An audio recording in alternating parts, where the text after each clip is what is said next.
सबसे बड़ी बात बताऊं, इसके अंदर एफआईआर जो है ना, एफआईआर ही अनकॉन्स्टिट्यूशनल है। वो मतलब एफआईआर ही लीगल नहीं है। भाई ज्योति मल्होत्रा नाम भूल तो नहीं गए, अपने हिसाब से ही है।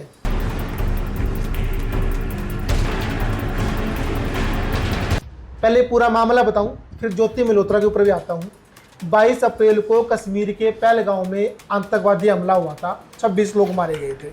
उसके बाद में 7 मई को इंडियन आर्मी ने पाकिस्तान पर अटैक किया, ऑपरेशन सिंदूर किया, जिसमें तहस नहस कर दिया सिस्टम। उसके बाद में हलचलें काफ़ी तेज हुई और उसके बाद में जो घर के अंदर के दुश्मन थे ना, उनके ऊपर नजरें टिकी। तो उस टाइम पे ज्योति मल्होत्रा का नाम सामने आया कि आखिर ज्योति मल्होत्रा कौन है। ज्योति मल्होत्रा वही यूट्यूबर जिसके ऊपर आरोप लगे थे कि वो देशद्रोही है। उसके ऊपर चर्चा करेंगे, अभी तक का क्या स्टेटस है। लगभग 2-2.5 महीने हो गए उसको जेल में जाए हुए। और उनके एडवोकेट कुमार मुकेश जी मेरे साथ में है, वरिष्ठ पत्रकार है, साथ में एडवोकेट है, और ज्योति मल्होत्रा केस के ऊपर चर्चा इनसे हम करेंगे। सर नमस्कार। नमस्कार। क्या अपडेट है, क्या स्टेटस है अभी तक का? देखिए, आज थ्रू वीसी ज्योति मल्होत्रा की कोर्ट में पेशी हुई है और वो रूटीन की पेशी थी 14 डेज के बाद। आज पेशी हुई है। हाँ, ठीक है। और वो थ्रू वीसी हुई है। ठीक है। और फिर 4 अगस्त तक दोबारा 14 दिन की जुडिशियल कस्टडी में भेज दिया। ठीक है। तो अभी 2 महीने से ऊपर हो चुका है उनको कस्टडी, क्योंकि 17 मई को अरेस्ट हुई थी। ठीक है। और पुलिस के पास 3 महीने का टाइम होता है चालान देने का। तो संभावना अभी हफ्ता 10 दिन में पुलिस चालान अभी तक चालान पेश नहीं किया। चालान पेश नहीं किया। आप कितनी बार मिल चुके हैं? रूटीन में जैसे जमानत लगानी होती है और उसके बारे में कई चीज़ें हैं, 4-5 बार मुलाकात हुई है। तो कुछ फैक्ट फाइंडिंग मिली हो आपको, देखो, जिसपे लगा हो आपको कि भाई ये निर्दोष है? मैं तो पहले दिन भी मिला था, तब उसी दिन भी वो ये बोल रही थी मैंने कभी जिंदगी में ना कुछ गलत किया है और मुझे यकीन भी है कि मेरे साथ गलत भी नहीं होगा जी। वो ये बोल रही है कि मैं, और जैसे हम एज ए वकील और क्लाइंट की बात होती है तो मतलब बात इतनी है, क्योंकि हम पूछेंगे क्या है, लेकिन उसने जो जितनी चीज़ें बताई है इसका मतलब सिर्फ और सिर्फ हवा में है मामला, और कुछ भी नहीं है इसका अंदर। तो पूरे देश की मीडिया ने, सोशल मीडिया ने, न्यूज़पेपर ने उसके ऊपर तो देशद्रोही का ठप्पा लगा दिया कि भैया वो देशद्रोही है। अभी तक कह रहे हो कि अभी तक तो कुछ मिला ही नहीं है उसके पास से, ना पुलिस ने चालान पेश किया, तो तुम टिक्का लग गया उसके ऊपर देशद्रोही का, उसका क्या होगा? अगर कुछ नहीं मिला तो फिर क्या रहेगा? देखो, मीडिया जैसे चला रही है, जो कुछ हो रहा है वो सिर्फ हवा में हो रहा है ना।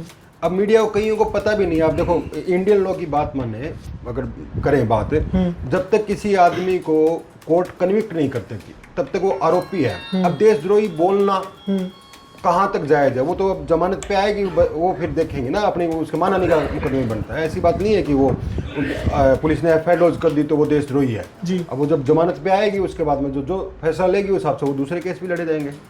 आपको कितना टाइम मिलता है उनसे बात करने का? नहीं, कोई ऐसा बात नहीं है। रूटीन में 4 से 5 बजे का टाइम होता है वकीलों के लिए जेल में मिलने का।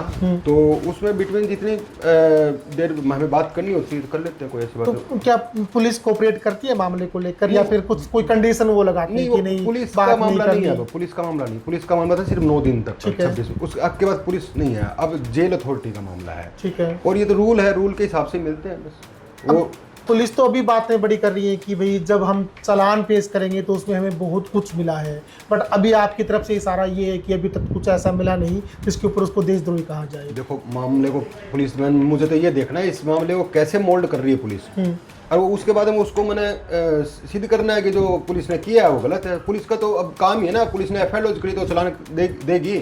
संभावना ऐसे मामला ऐसा नहीं है कि अरेस्ट कर लिया, एफआईआर लॉन्च कर ली, पुलिस को हो सकता ना मिला कुछ तो पुलिस इसमें कैंसिलेशन रिपोर्ट भी दे सकती है। हालांकि इसमें ना तो एसपी साहब ने कुछ बोला है, ना आईओ कुछ बोल रही है। तो संभावना दोनों सी है। मैं तो मुझे तो लगता है जिस हिसाब से कुछ मिल नहीं रहा है, अभी कुछ बताया नहीं है, तो मुझे ये भी उम्मीद है पुलिस कैंसिलेशन रिपोर्ट भी दे इसके अंदर। तो अभी जो उनकी जो सोशल मीडिया पेजेस हैं वो सारे बैन कर दिए गए नहीं चल रहे, ओपन है, देख लो, उसके अंदर कुछ भी गलत नहीं है। जहाँ गई है वीडियो बनाए, वीडियो बना के अपलोड किए हैं, मतलब चोरी छिपे तो कुछ किया ही नहीं ना, वही है जो ओपनली जो कुछ है। नॉर्मली ये होता है एक्चुअली। यूट्यूबर्स जो होते हैं वो, उनको कोई भी इवेंट, आप कहीं गए हो किसी दूसरी सिटी के अंदर गए तो उनको स्पॉन्सरशिप मिल जाती है कि भाई आप गोवा आओ, हमारे यहाँ पर वेन्यू की आप ऐड कीजिए, बदले में आपको जो है हम आने जाने का और जो भी एक्सपेंस वो हम पे करेंगे। आपको सबसे बड़ी बात बताऊं, इसके अंदर एफआईआर जो है ना, एफआईआर ही अनकॉन्स्टिट्यूशनल है। वो मतलब एफआईआर ही लीगल नहीं है, क्योंकि पुलिस, अगर आप एफआईआर पढ़ोगे ना तो एफआईआर में लिखा हुआ है कि ज्योति मल्होत्रा को पूछताछ के लिए बुलाया, और ज्योति मल्होत्रा ने कहा कि मैंने पाकिस्तान के लिए जासूसी किया है। मतलब कोई कह सकता है मतलब पुलिस के पास ना तो कुछ सबूत है ना कोई शिकायत है जिसके आधार पे ज्योति मल्होत्रा से पूछताछ करिए। ज्योति मल्होत्रा ही बता रही है कि मैंने जासूसी की और उस पर उसी के कन्फेशन पे उस पर एफआईआर लॉन्च कर ली।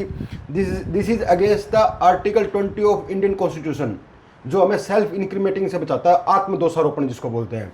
मतलब ये कर नहीं सकते, हमें हमारा संविधान बचाता है। पुलिस ने उसी के खिलाफ सबूत बना लिया, ये एफआईआर है, तो ये एफआईआर भी अनकॉन्स्टिट्यूशनल है। तो आपने कोई एक्शन लिया उसको लेकर? नहीं, वो अब देखेंगे ना पुलिस क्या करेगी। मैंने तो जांच पे है और मामला धाराएं ज़्यादा संगीन लगा रखी, तो इसके अंदर कुछ संभल के चलना पड़ता थोड़ा सा।